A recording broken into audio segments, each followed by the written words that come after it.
नमस्कार दोस्तों, कहानियों की संग्रह यूट्यूब चैनल पे आपका बहुत बहुत स्वागत है। दोस्तों, आज की ये कहानी आपके जीवन को बदल कर रख देगी। तो दोस्तों, आप सबसे एक रिक्वेस्ट है कि आप सब इस कहानी को लास्ट तक सुनिएगा। तो चलिए शुरू करते हैं। तो दोस्तों, पाठ का नाम है चूहों और साधु की प्रेरणादायक कहानी। बहुत पहले की बात है। एक गांव में एक साधु मंदिर में रहा करता था।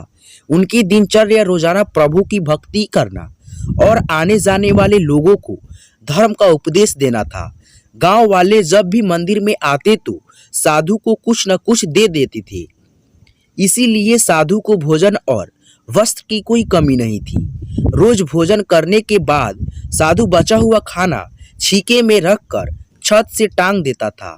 समय ऐसे ही आराम में निकल रहा था, लेकिन अब साधु के साथ एक अजीब सी घटना होने वाली थी। वह जो खाना छीके में रखता था गायब हो जाता था।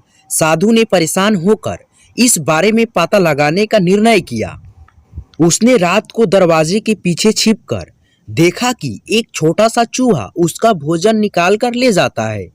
दूसरे दिन उन्होंने छीके को और ऊपर कर दिया ताकि चूहा उस तक न पहुंच सके, लेकिन यह उपाय भी काम नहीं आया। उन्होंने देखा कि चूहा और ऊंची छलांग लगाकर छीके पर चढ़ जाता है और भोजन निकाल लेता था।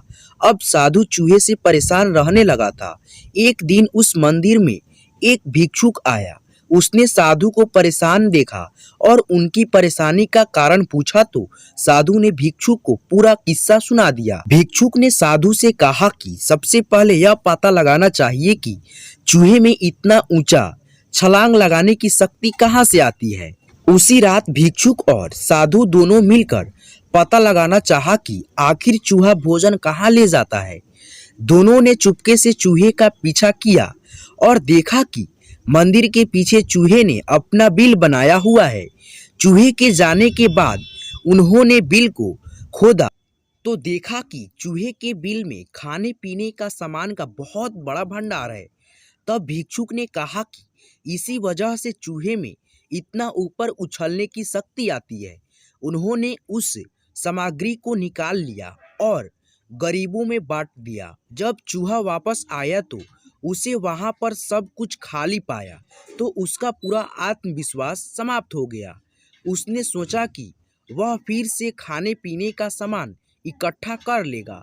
यह सोचकर उसने रात को छीके के पास जाकर छलांग लगाई, लेकिन आत्मविश्वास की कमी के कारण वह नहीं पहुंच पाया और साधु ने उसे वहां से भगा दिया। दोस्तों, आज की इस कहानी से हमें यह सीखने को मिलती है कि संसाधनों के अभाव में आत्मविश्वास की कमी हो जाती है। इसीलिए जो भी संसाधन आपके पास हो उसका ध्यान रखना चाहिए।